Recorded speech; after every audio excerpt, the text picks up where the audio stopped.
ایسی ہستی کی معلومات جو باکمال تھی۔ حضرت ابو بکر صدیق رضی اللہ تعالیٰ عنہ سب سے بڑے عاشق رسول کی داستان۔ بسم اللہ الرحمن الرحیم۔ السلام علیکم معزز خواتین و حضرات۔ دنیا میں بہت سے لوگوں کو عجیب و غریب اور حیرت انگیز خصوصیات نصیب ہوئی ہیں۔ جیسا کہ آدم علیہ السلام سب سے پہلے انسان ہوئے، اللہ تعالیٰ نے انہیں ماں باپ کے بغیر پیدا فرمایا۔ عیسیٰ علیہ السلام بن باپ کے پیدا ہوئے۔ نوح علیہ السلام کو 950 سال کی زندگی ملی۔ ابراہیم علیہ السلام کو آگ میں ڈالا گیا تو آگ انہیں جلا نہ سکی۔ اسماعیل علیہ السلام کے گلے پر چھری چلائی گئی تو چھری گلا نہ کاٹ سکی۔ یونس علیہ السلام کو مچھلی کے پیٹ سے زندہ نکالا۔ موسیٰ علیہ السلام سے کوہ طور پر اللہ تعالیٰ نے کلام فرمایا، جبکہ پیارے نبی کریم صلی اللہ علیہ وآلہ وسلم کی تو ہر بات ہی کمال تھی، بلکہ نبی کریم صلی اللہ علیہ وآلہ وسلم کے صحابہ بھی باکمال اور بے مثال شخصیات تھے۔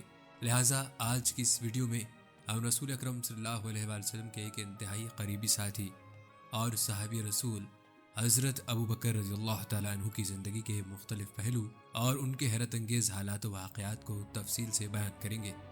آج کی ویڈیو میں آپ جانیں گے حضرت ابو بکر صدیق رضی اللہ تعالیٰ عنہ کی پیدائش اور قبول اسلام کا دلچسپ واقعہ، بلکہ حضرت ابو بکر رضی اللہ تعالیٰ عنہ کی ہجرت کے واقعات اور مکی زندگی میں اسلام کے لیے خدمات بھی آپ کو بتائیں گے۔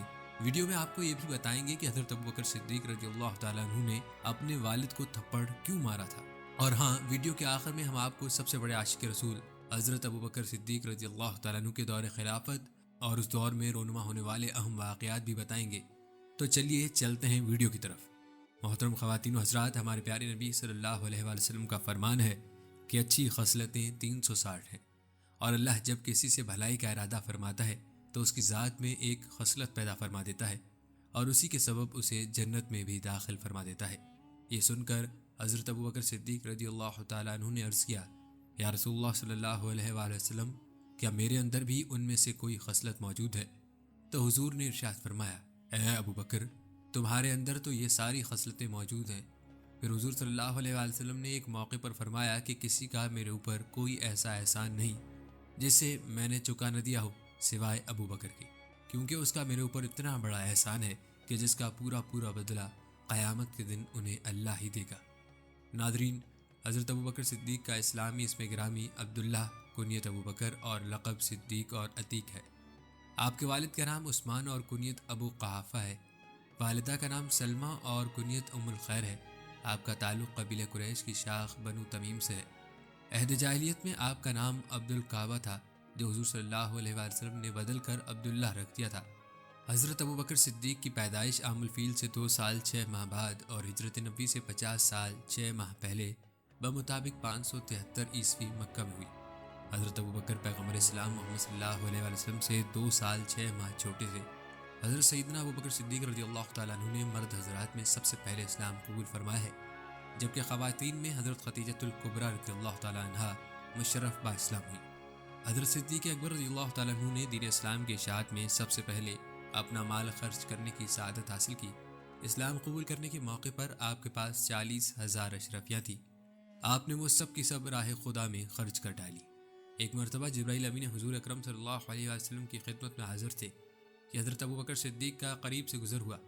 حضرت جبرائیل نے عرض کیا، یا رسول اللہ، وہ ابو قحافہ کے صاحبزادے ہیں۔ حضور صلی اللہ علیہ وآلہ وسلم نے فرمایا، تم آسمان میں رہنے والے بھی انہیں پہچانتے ہو؟ جبرائیل امین نے عرض کی، قسم ہے اس ذات کی جس نے آپ کو حق و رسالت کے ساتھ مبعوث فرمایا۔ حضرت ابو بکر کا زمین کی نسبت آسمانوں پر زیادہ شہرہ ہے، وہاں ان کا نام حلیم ہے۔ حضرت ابو بکر کی کنیت ابو بکر کے بارے میں منقول ہے کہ چونکہ آپ اعلیٰ خصلتوں کے مالک تھے، اسی لیے آپ ابو بکر کے نام سے مشہور ہوئے، جو بعد ازاں آپ کی کنیت ٹھہری۔ آپ کے لقب صدیق کی وجہ سے تسمیہ یہ ہے کہ واقع معراج کے بعد قریش مکہ کو حضور صلی اللہ علیہ وآلہ وسلم نے اپنی معراج سے آگاہ فرمایا تو انہوں نے آپ صلی اللہ علیہ وآلہ وسلم کی تکذیب کی۔ جب حضرت ابو بکر کو واقع معراج کے بارے میں پتہ چلا تو حضرت ابو بکر نے فرمایا، میں معراج پر جانے کی تصدیق کرتا ہوں۔ لہٰذا حضور محمد صلی اللہ علیہ وآلہ وسلم نے حضرت ابو بکر کی اس تصدیق کی وجہ سے آپ کو صدیق کا لقب عطا فرمایا۔ ناظرین، آپ کا لقب عتیق بھی تھا، جس کی نسبت حضرت سیدہ عائشہ صدیقہ رضی اللہ تعالیٰ عنہ سے روایت ہے کہ میں ایک دن اپنے گھر میں تھی، رسول اللہ صلی اللہ علیہ وآلہ وسلم اور صحابہ کرام علیہم رضوان صحن میں تشریف فرما تھے۔ اچانک میرے والد گرامی حضرت سیدنا ابو بکر صدیق رضی اللہ تعالیٰ عنہ تشریف لے آئے۔ تو حضور نبی کریم صلی اللہ علیہ وسلم نے ان کی طرف دیکھ کر اپنے اصحاب سے ارشاد فرمایا، جو دوزخ سے آزاد شخص کو دیکھنا چاہے وہ ابو بکر کو دیکھ لے۔ ناظرین، حضرت ابو بکر کے والد اور والدہ دونوں کی جانب سے حضور سے سلسلہ نسب 7ویں پشت میں مل جاتا ہے، کیونکہ آپ کے والدین آپس میں امزاد تھے۔ والد کی جانب سے سلسلہ نسب یہ ہے: ابو قحافہ عثمان بن عامر بن عمرو بن کعب بن سعد بن تمیم بن مرح بن کعب، اور والدہ کی جانب سے سلسلہ نسب یہ ہے: ام الخیر سلمہ بنت صخر بن عمرو بن کعب بن سعد بن تمیم بن مرح بن کعب۔ ناظرین، حضرت سیدنا ربیعہ بن کعب رضی اللہ تعالیٰ عنہ فرماتے ہیں کہ حضرت سیدنا ابو بکر صدیق رضی اللہ تعالیٰ عنہ کا اسلام آسمانی وحی کی مانند تھا۔ وہ اس طرح کہ آپ ملک شام تجارت کے لیے گئے ہوئے تھے، وہاں آپ نے ایک خواب دیکھا جو بحرہ نامی راہب کو سنایا۔ اس نے آپ سے پوچھا، تم کہاں سے آئے ہو؟ فرمایا، مکے سے۔ اس نے پھر پوچھا، کون سے قبیلے سے تعلق رکھتے ہو؟ فرمایا، قریش سے۔ پوچھا، کیا کرتے ہو؟ فرمایا، تاجر ہوں۔ وہ راہب کہنے لگا، اگر اللہ تعالیٰ نے تمہارے خواب کو سچا فرما دیا تو وہ تمہاری قوم میں ہی ایک نبی مبعوث فرمائے گا، اس کی حیات میں تم اس کے وزیر ہوگے اور وصال کے بعد اس کے جانشین۔ عام حالات میں حضرت سیدنا ابو بکر صدیق رضی اللہ تعالیٰ عنہ نہایت ہی نرم مزاج تھے۔ ایسے معلوم ہوتا تھا کہ سختی، خفگی اور غصے سے تو آشنا ہی نہیں ہے۔ دھیمے انداز میں آہستہ آہستہ بات کرتے، مگر اسلام کے معاملے میں انتہائی غیرت مند اور بہت سخت تھے۔ مدینہ منورہ کے یہودیوں اور منافقوں کی طنزیہ باتوں پر تو آپ رضی اللہ تعالیٰ عنہ شدید غصے میں آتے ہی تھے، مگر اگر کبھی اپنے قریبی رشتہ داروں کی طرف سے بھی انہیں آقا صلی اللہ علیہ وآلہ وسلم کی بارگاہ میں بے ادبی کا ہلکا سا بھی شائبہ ہوتا تو اس پر سخت رد عمل کا اظہار فرماتے۔ حضرت سیدنا ابو بکر صدیق رضی اللہ تعالیٰ عنہ کے والد ابو قحافہ نے قبول اسلام سے پہلے ایک بار آپ صلی اللہ علیہ وآلہ وسلم کی شان میں نازیبا کلمات کہہ دیے، بلکہ امام قرطبی فرماتے ہیں حضرت ابو بکر صدیق رضی اللہ تعالیٰ عنہ کے والد ابو قحافہ نے جب کلمہ نہیں پڑھا تھا، یہ اس وقت کی بات ہے کہ ابو قحافہ نے رسول اللہ صلی اللہ علیہ وآلہ وسلم کو گالی دی۔ حضرت ابو بکر صدیق رضی اللہ تعالیٰ عنہ اپنے باپ کی اس ناپاک جسارت کو برداشت نہ کر سکے اور اپنے والد کو تھپڑ مار دیا، جس سے وہ منہ کے بل گر گئے۔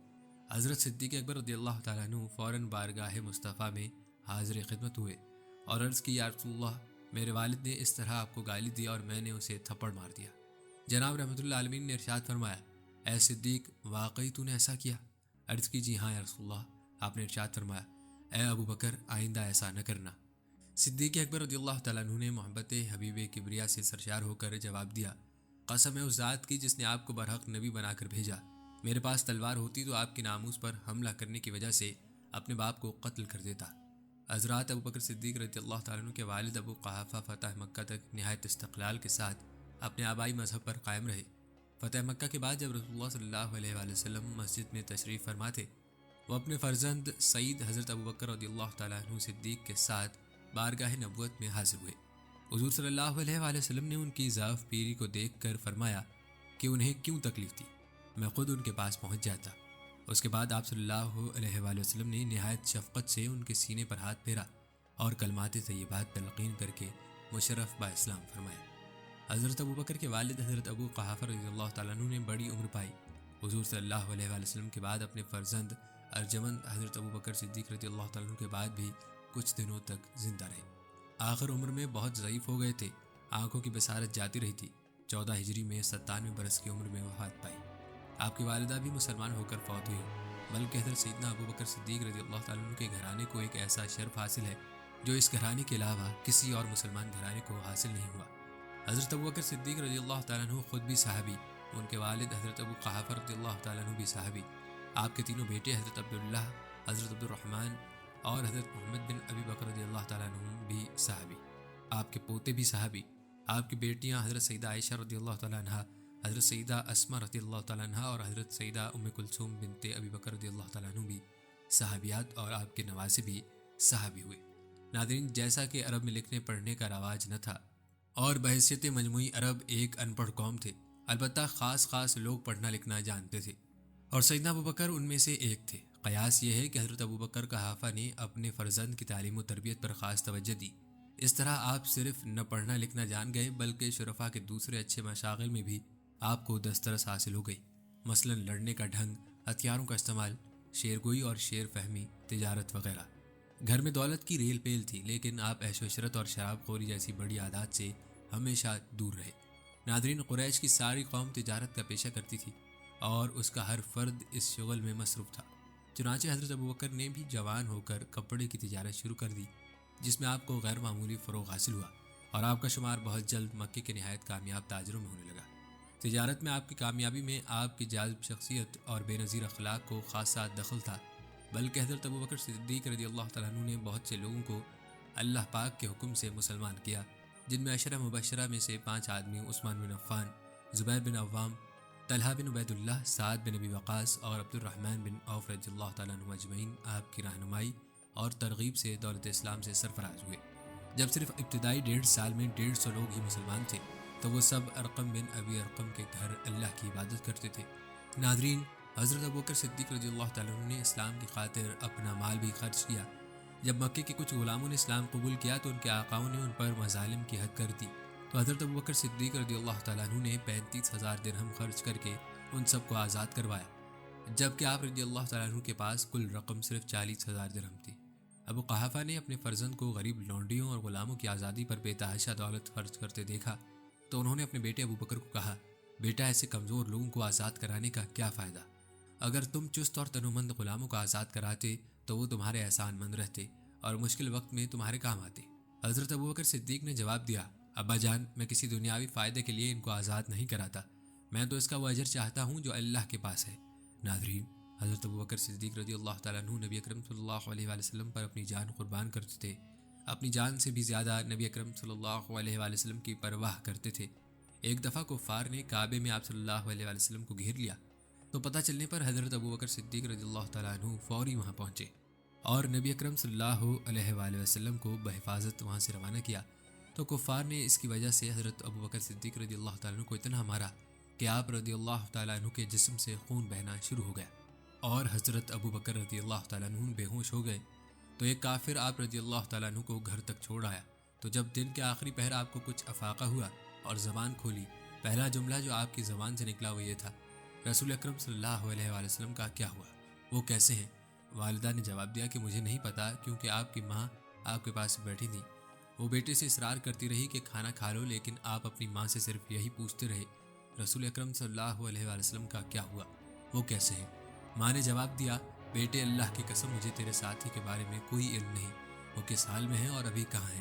سیدنا ابوبکر نے اپنی ماں سے کہا، ام جمیل فاطمہ بنت خطاب کے پاس جاؤ اور اس سے رسول اللہ صلی اللہ علیہ وسلم کے بارے میں دریافت کرو کہ وہ کہاں ہیں اور کس حال میں۔ بیٹے کی فرمائش پوری کرنے کے لیے ماں کھڑی ہوئی اور ام جمیل کے پاس پہنچ کر کہا، میرا بیٹا ابوبکر تم سے محمد بن عبداللہ کے بارے میں پوچھ رہا ہے کہ وہ کہاں ہے اور کس حال میں ہے۔ ام جمیل نے جواب دیا، نہ تو مجھے ابوبکر کے بارے میں کچھ معلوم ہے اور نہ ہی محمد بن عبداللہ کے بارے میں۔ ہاں، اگر تم چاہو تو میں تمہارے بیٹے کو دیکھنے چلوں؟ ام الخیر نے کہا، ہاں چلو۔ ام جمیل جب آپ کے پاس پہنچی تو آپ کی حالت شدت مرض سے ناگفتہ تھی۔ وہ ابوبکر کے قریب ہوئی اور زور سے کہنے لگی، فسق و کفر میں ڈوبی ہوئی آپ کی قوم نے آپ کو تکلیف دی ہے، مجھے اللہ تعالیٰ سے امید ہے کہ وہ ضرور ان ظالموں سے انتقام لے گا۔ سیدنا ابوبکر کی زبان کھلی اور کہا، رسول اکرم صلی اللہ علیہ وآلہ وسلم کا کیا ہوا، وہ کیسے ہیں؟ ام جمیل نے کہا، یہ آپ کی ماں موجود ہیں، میں اگر کچھ بتاؤں گی تو وہ بھی سن لے گی۔ آپ نے کہا، کوئی بات نہیں، تمہیں اس سے کوئی خطرہ نہیں۔ ام جمیل نے بتایا، رسول اکرم صلی اللہ علیہ وآلہ وسلم بالکل صحیح سالم ہیں۔ ابوبکر نے پوچھا، وہ اب کہاں ہیں؟ ام جمیل نے کہا، دار ارقم میں ہیں۔ ابوبکر کہنے لگے، میں نے اللہ سے عہد کر لیا ہے کہ جب تک محمد کی خدمت میں حاضر نہ ہو جاؤں نہ کچھ کھاؤں گا نہ کچھ پیوں گا۔ تو حضرت ابوبکر صدیق رضی اللہ تعالیٰ عنہ کی خدمت میں حضور صلی اللہ علیہ وسلم جب حاضر ہوئے تو نبی کریم صلی اللہ علیہ وسلم نے حضرت ابوبکر رضی اللہ تعالیٰ عنہ کی حالت دیکھی تو آپ علیہ السلام کی آنکھوں سے آنسو جاری ہو گئے۔ اس وقت آپ رضی اللہ تعالیٰ عنہ نے آپ صلی اللہ علیہ وسلم سے درخواست کی کہ یہ میری ماں ہے جو بلا شبہ اپنے بیٹے کے حق میں مہربان اور وفادار ہے، آپ کی ہستی مبارک ہے، آپ میری ماں کو اللہ کی طرف دعوت دیں اور اس کے حق میں دعائے خیر فرما دیں، ممکن ہے کہ اللہ تعالیٰ میری ماں کو آپ کی دعوت کی برکت سے جہنم کی آگ سے بچا دے۔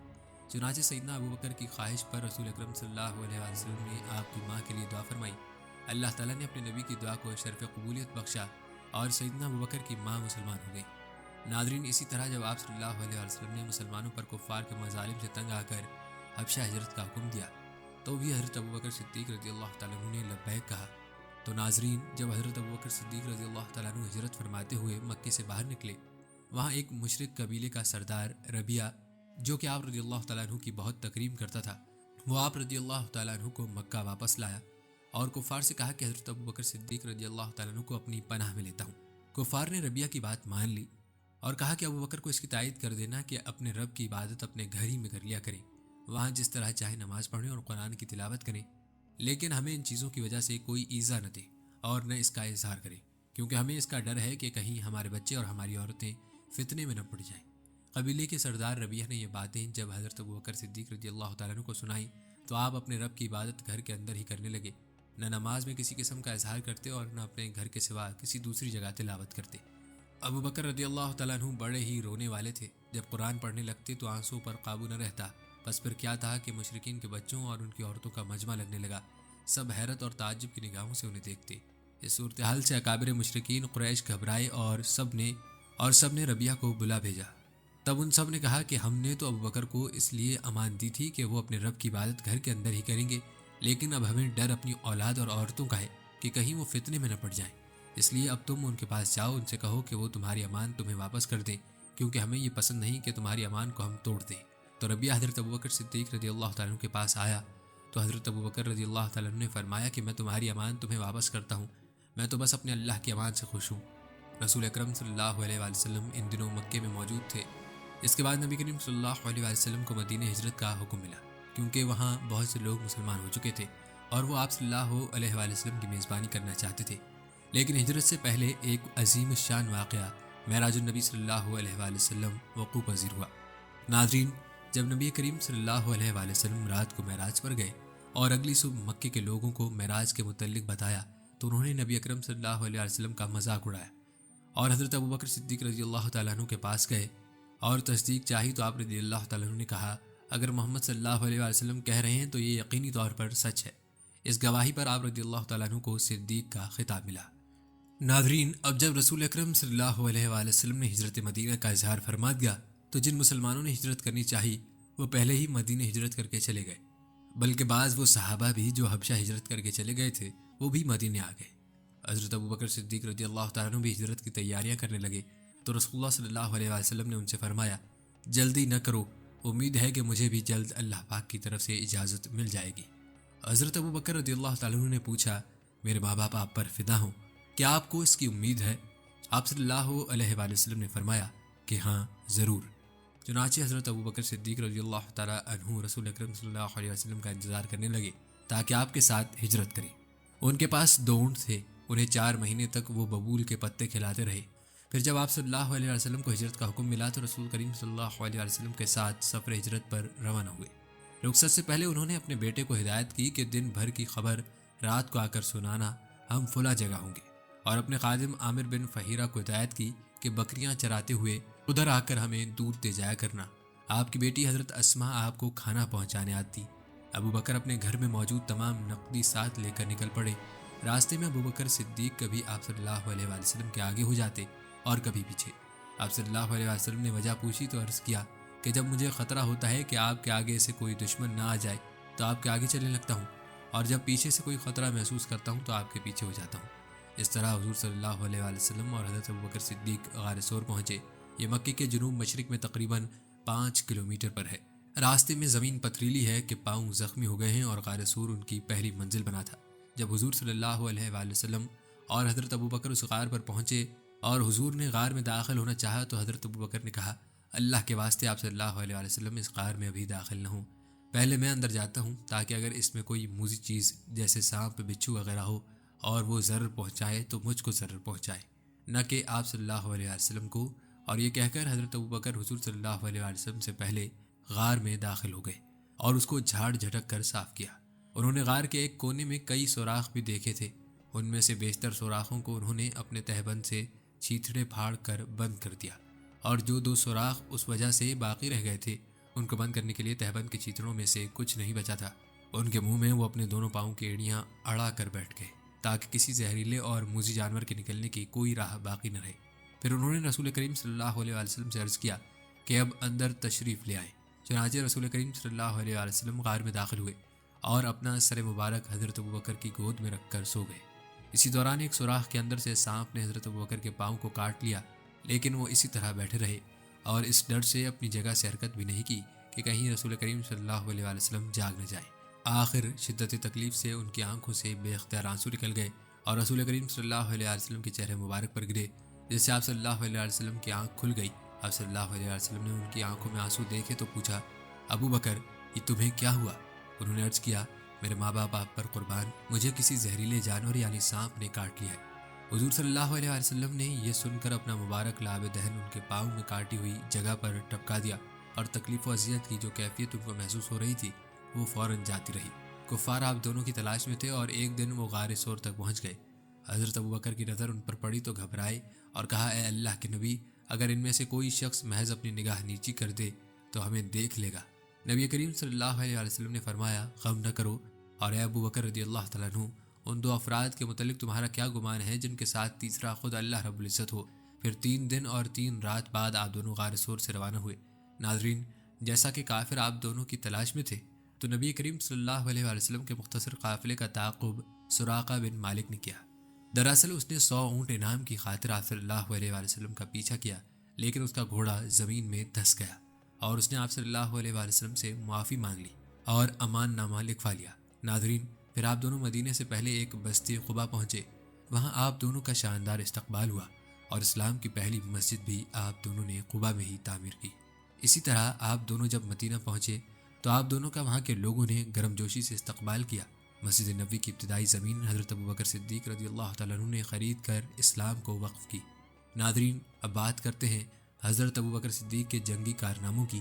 تو غزوہ بدر میں بھی آپ رضی اللہ تعالیٰ عنہ نے بھرپور شرکت کی، کئی کفار کو قتل کیا۔ غزوہ احد میں جب تیر اندازوں کی غلطی سے مسلمانوں پر دوبارہ حملہ ہوا تب آپ رضی اللہ تعالیٰ عنہ آپ صلی اللہ علیہ وسلم کی حفاظت کرنے والے صحابہ کرام میں شامل تھے۔ اسی طرح غزوہ خندق، غزوہ خیبر، بیعت رضوان، صلح حدیبیہ، فتح مکہ میں بھی نبی اکرم صلی اللہ علیہ وسلم کے ساتھ تھے۔ امیر المؤمنین حضرت سیدنا ابو بکر صدیق رضی اللہ تعالیٰ عنہ نے اپنے دور خلافت میں قیصر روم سے جنگ کے لیے مجاہدین اسلام کی ایک فوج روانہ فرمائی اور حضرت سیدنا ابو عبیدہ بن جراح رضی اللہ تعالیٰ عنہ کو اس فوج کا سپہ سالار مقرر فرمایا۔ یہ اسلامی فوج قیصر روم کی لشکری طاقت کے مقابلے میں انتہائی کمزور، مگر جب اس فوج نے رومی قلعے کا محاصرہ کیا اور لا الہ الا اللہ محمد الرسول اللہ کا نعرہ بلند کیا تو کلمہ طیبہ کی آواز سے قیصر روم کے قلعے میں ایسا زلزلہ آیا کہ پورا قلعہ مسمار ہو کر اس کی اینٹ سے اینٹ بچ گئی اور چشم زدن میں قلعہ فتح ہو گیا۔ بلا شبہ یہ امیر المؤمنین حضرت سیدنا ابو بکر صدیق رضی اللہ تعالیٰ عنہ کی بہت ہی شاندار کرامت ہے، کیونکہ آپ نے اپنے دستے مبارک سے جھنڈا باندھ کر اور فتح کی بشارت دے کر اس فوج کو جہاد کے لیے روانہ فرمایا تھا۔ ناظرین، حضرت ابو بکر صدیق رضی اللہ تعالیٰ عنہ بنو حوازن کے خلاف غزوے میں بھی نہ صرف شریک تھے بلکہ مرکزی کردار ادا کیا۔ بلکہ یہ بات بھی بہت معروف ہے کہ غزوہ تبوک میں نبی کریم صلی اللہ علیہ وآلہ وسلم نے جب صدقے کا حکم دیا تو حضرت عمر رضی اللہ تعالیٰ عنہ گھر کا آدھا سامان لے آئے اور حضرت ابو بکر صدیق رضی اللہ تعالیٰ عنہ گھر کا سارا سامان لے آئے۔ تو نبی اکرم صلی اللہ علیہ وآلہ وسلم نے ارشاد فرمایا، گھر کے لیے کیا چھوڑ آئے ہو؟ تو حضرت ابو بکر صدیق رضی اللہ تعالیٰ عنہ نے فرمایا کہ گھر اللہ اور اس کے رسول کو چھوڑ آیا ہوں۔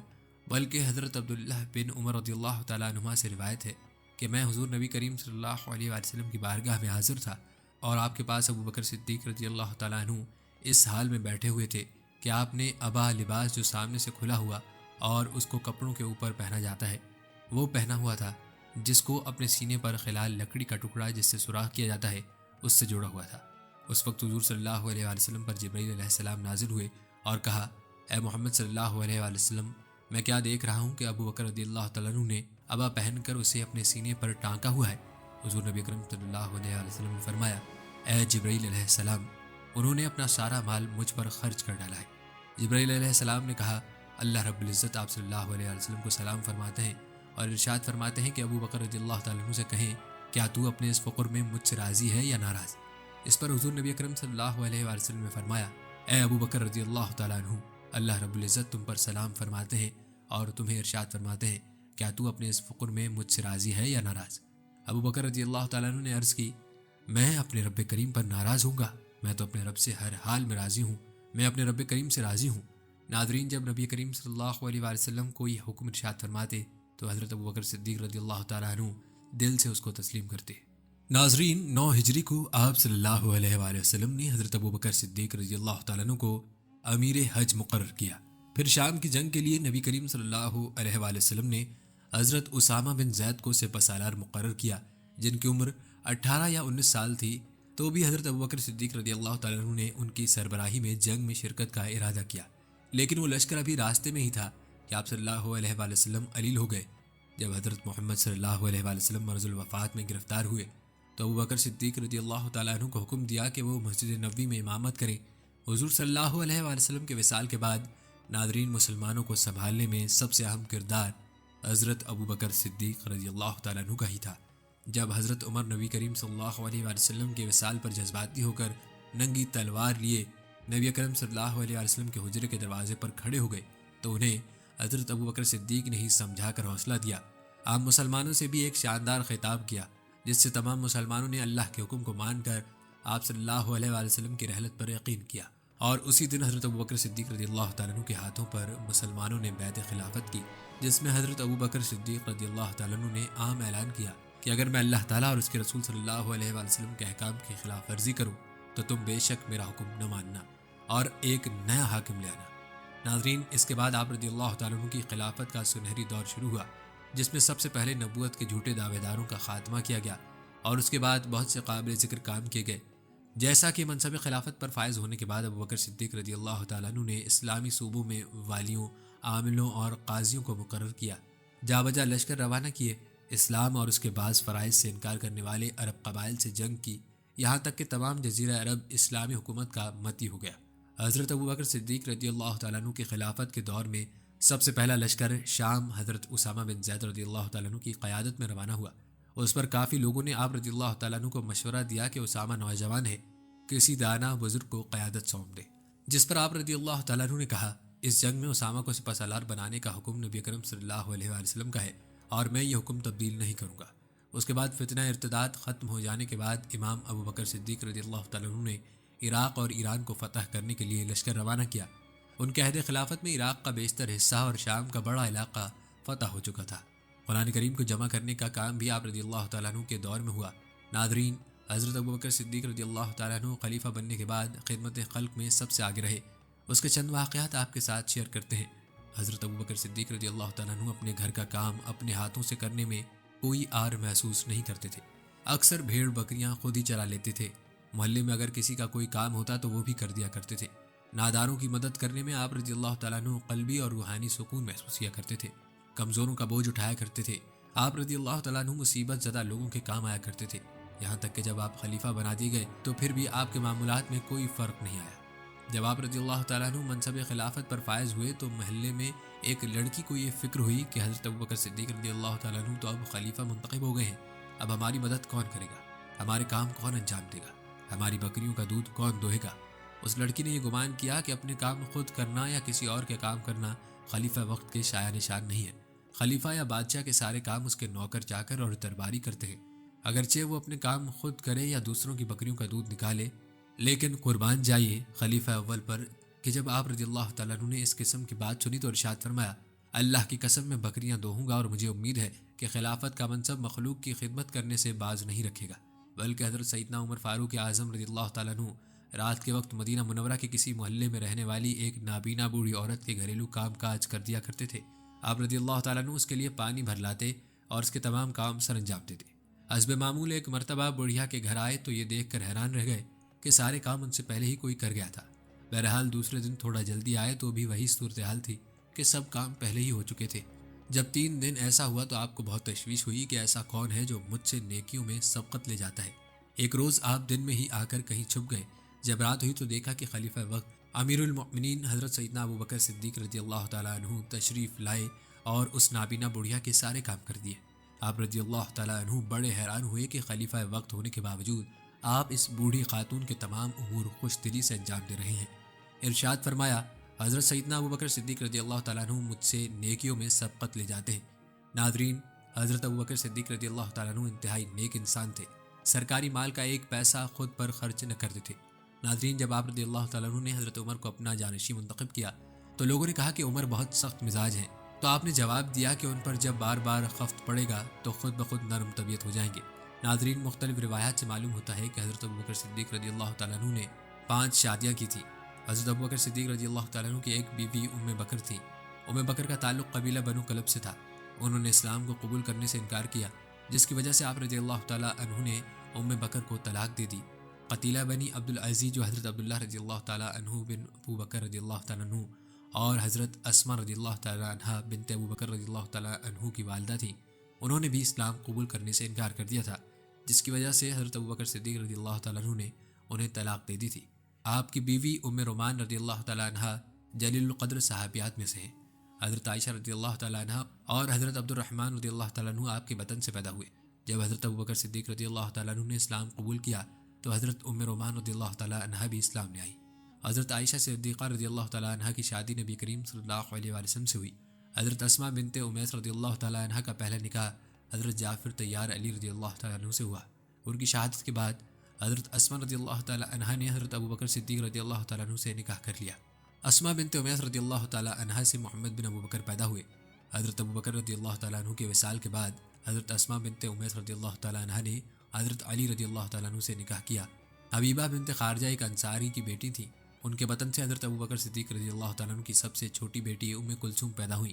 حضرت ام کلثوم صحابیہ نہیں ہے کیونکہ یہ حضرت ابو بکر صدیق رضی اللہ تعالیٰ عنہ کے بھی وصال کے بعد پیدا ہوئی تھی، بلکہ حضرت سیدنا عروہ بن زبیر رضی اللہ تعالیٰ عنہ سے یہ روایت ہے کہ امیر المؤمنین حضرت ابو بکر صدیق رضی اللہ تعالیٰ عنہ نے اپنے مرض وفات میں اپنی صاحبزادی ام المؤمنین حضرت سیدنا عائشہ صدیقہ رضی اللہ تعالیٰ عنہ کو وصیت کرتے ہوئے ارشاد فرمایا تھا کہ میری پیاری بیٹی، آج تک میرے پاس جو میرا مال تھا وہ آج وارثوں کا مال ہو چکا ہے، اور میری اولاد میں تمہارے دونوں بھائی عبد الرحمن و محمد اور تمہاری دونوں بہنیں ہیں، لہٰذا تم لوگ میرے مال کو قرآن مجید کے حکم کے مطابق تقسیم کر کے اپنا اپنا حصہ لے لینا۔ یہ سن کر حضرت سیدنا عائشہ صدیقہ رضی اللہ تعالیٰ عنہ نے عرض کیا کہ ابا جان، میری تو ایک ہی بہن بی بی اسماء ہے، یہ میری دوسری بہن کون ہے؟ آپ رضی اللہ تعالیٰ عنہ نے فرمایا کہ میری زوجہ بنت خارجہ جو حاملہ ہے، اس کے شکم میں لڑکی ہے، وہ تمہاری دوسری بہن ہے۔ حضرت سیدنا ابو بکر صدیق رضی اللہ تعالیٰ عنہ نے آپ صلی اللہ علیہ وآلہ وسلم کی حیات طیبہ سے لے کر اپنی وفات تک کبھی بھی اہل بیت کی خدمت میں کوئی کمی نہ آنے دی۔ آپ کی اہل بیت سے یہ خصوصی محبت آپ رضی اللہ تعالیٰ عنہ کی اولاد میں بھی منتقل ہوتی رہی، اور آپ رضی اللہ تعالیٰ عنہ نے اہل بیت سے ایک مضبوط رشتہ داری قائم فرمائی، جس کی تفصیل یہ ہے کہ حضرت سیدنا ابو بکر صدیق رضی اللہ تعالیٰ عنہ نے اپنی لاڈلی شہزادی حضرت سیدہ عائشہ صدیقہ رضی اللہ تعالیٰ عنہ کا نکاح 8/62 شوال المکرم میں اپنے محبوب آقا صلی اللہ علیہ وآلہ وسلم سے کیا۔ آپ صلی اللہ علیہ وآلہ وسلم کی زوجہ محترمہ ام المومنین حضرت سیدنا میمونہ بنت حارث رضی اللہ تعالیٰ عنہ اور حضرت سیدنا ابو بکر صدیق رضی اللہ تعالیٰ عنہ کی زوجہ محترمہ حضرت سیدہ اسماء بنت امیس رضی اللہ تعالیٰ عنہ، یہ دونوں والدہ کی طرف سے بہنیں تھیں۔ ان کی والدہ محترمہ کا نام ہند بنت عوف ہے اور انہیں خولہ بنت عوف بھی کہا جاتا ہے۔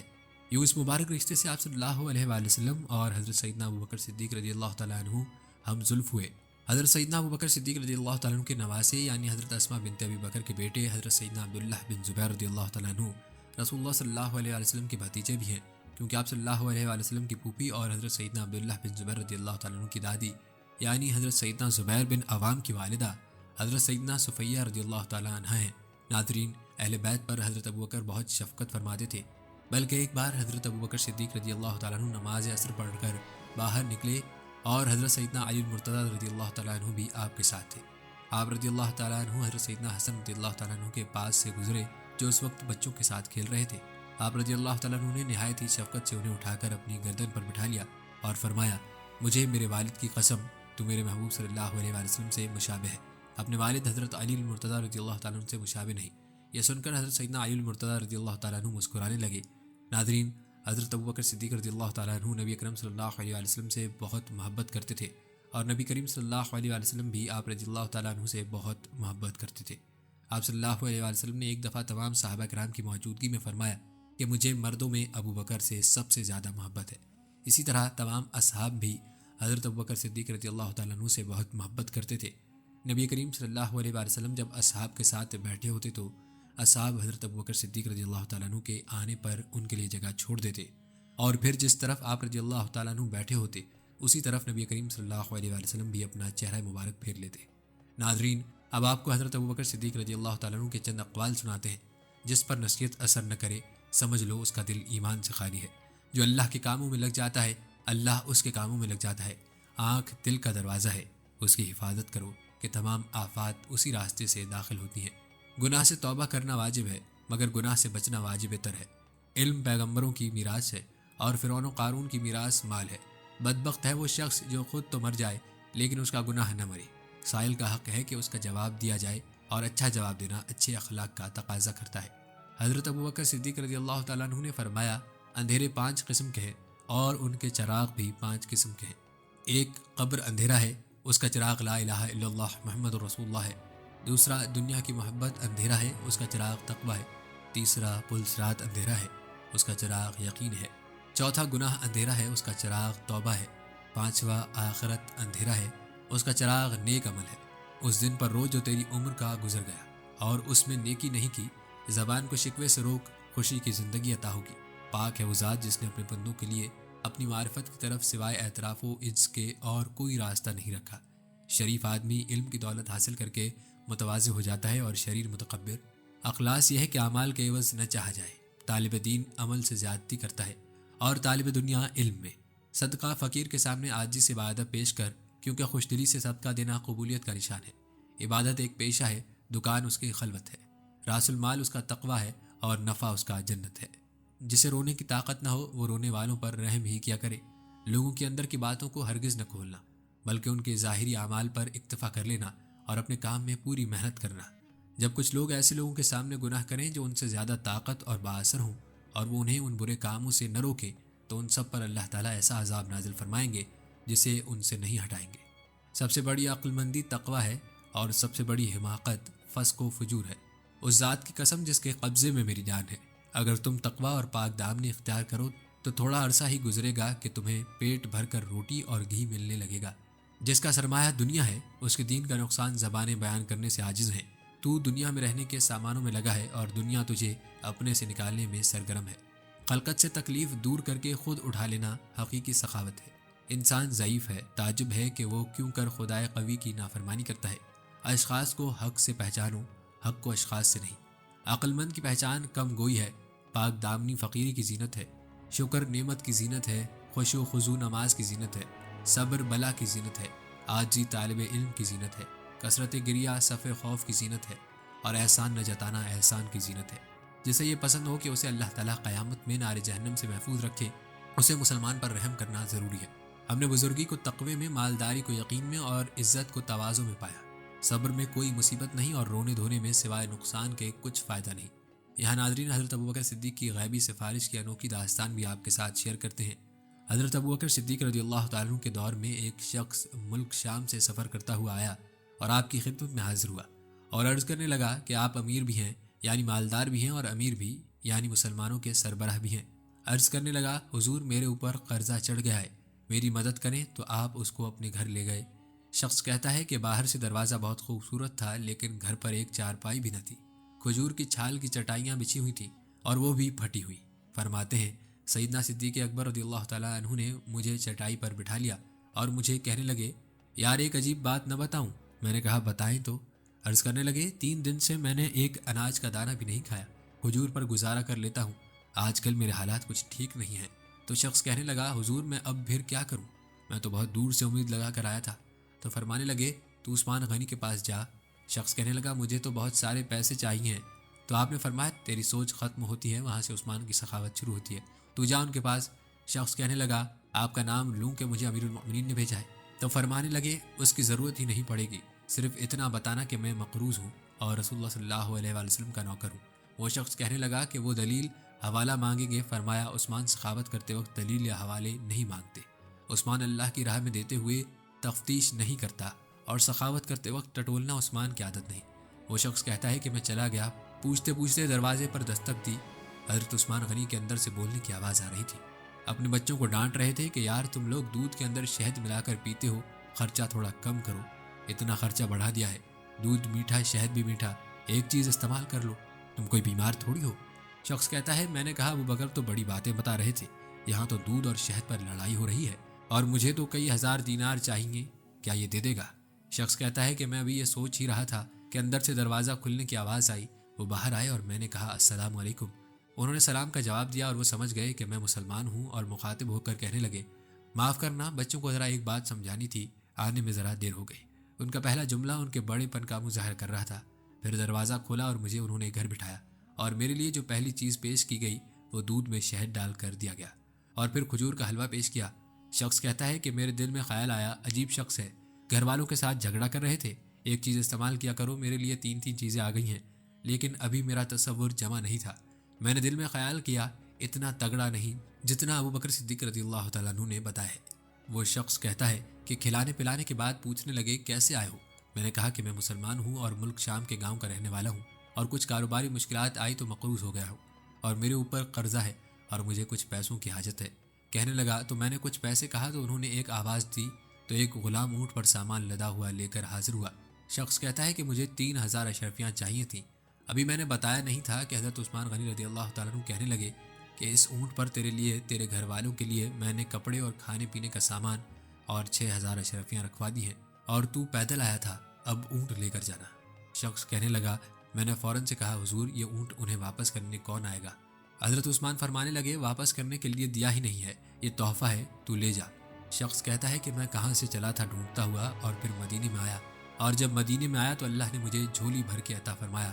کہتا ہے میری آنکھوں میں آنسو آ گئے اور میں نے کہا حضور آپ نے تو مجھے میری ضرورت سے کئی بڑھ کر نواز دیا ہے، معاف کیجیے گا، میں سوچ رہا تھا دودھ شہد پر تو گھر میں لڑائی ہو رہی ہے۔ تو حضرت عثمان رضی اللہ تعالیٰ نے کہا کہ اللہ نے جو پیسے عثمان کو دیے ہیں وہ اس لیے نہیں دیے کہ عثمان کی اولادیں عیش مستی کرتی پھریں، میرے مالک نے مجھے نوازا ہے تاکہ میں محمد عربی صلی اللہ علیہ وسلم کے نوکروں کی نوکری کروں۔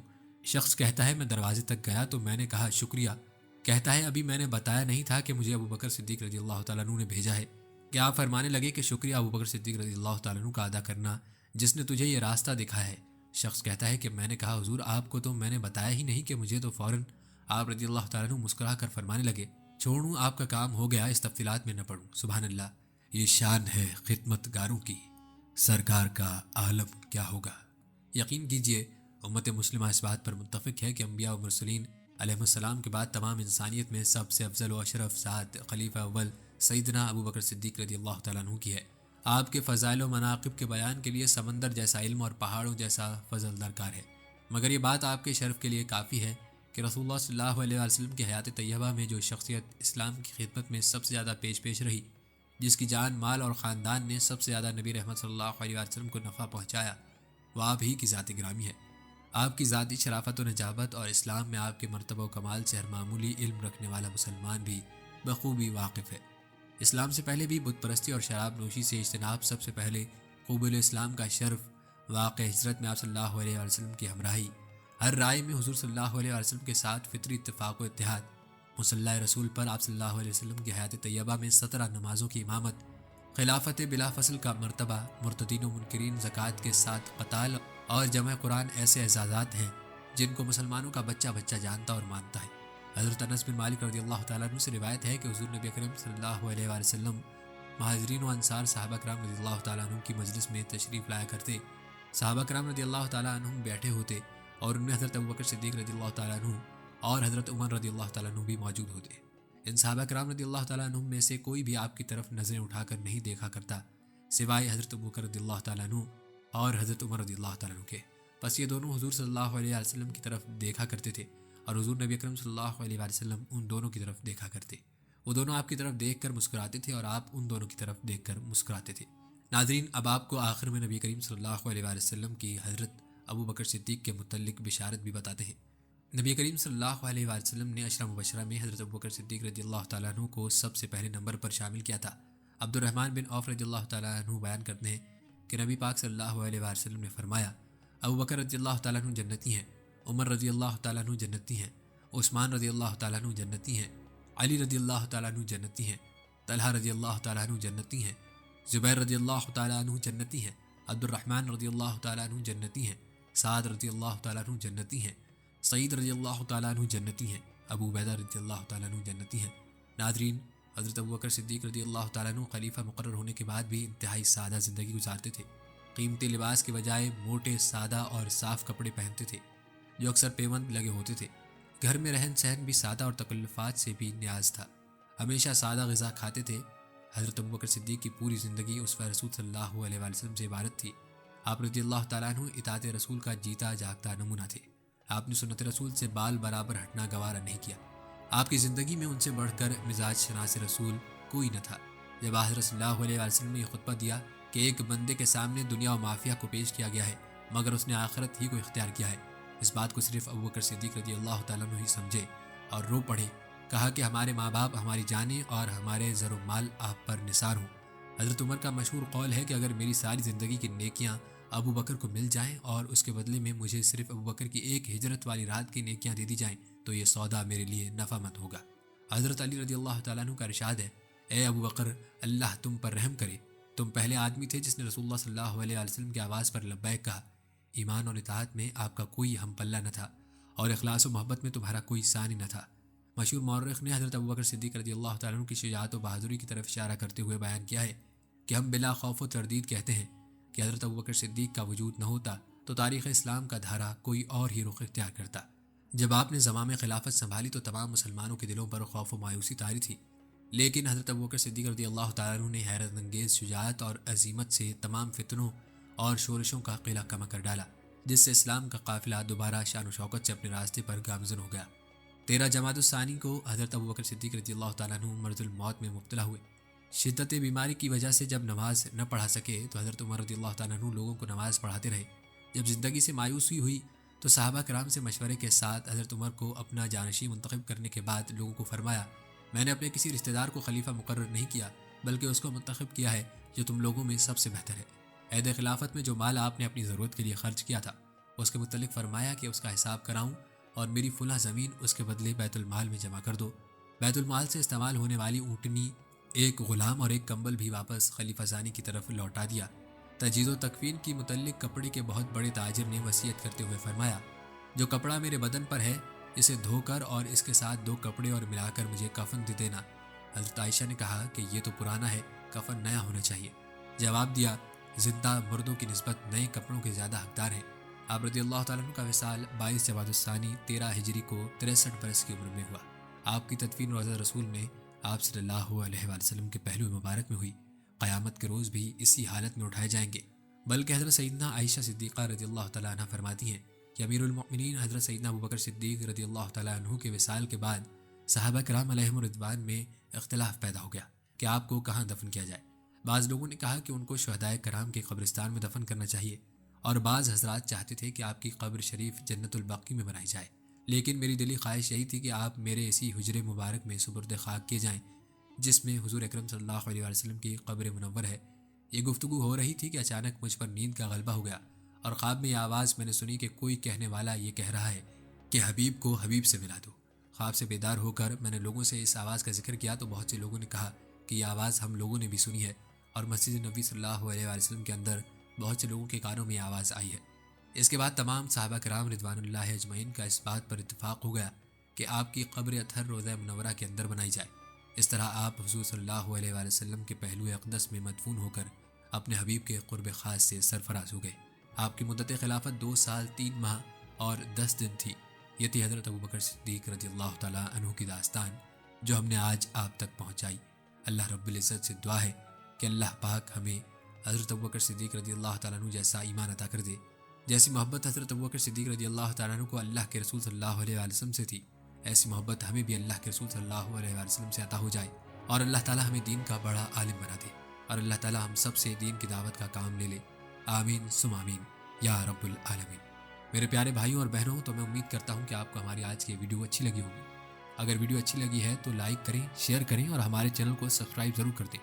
اس کے ساتھ ہی ہمیں دیجیے یہاں اجازت، ملتے ہیں اگلی آنے والی نئی ویڈیو میں، تب تک کے لیے اللہ نگہبان۔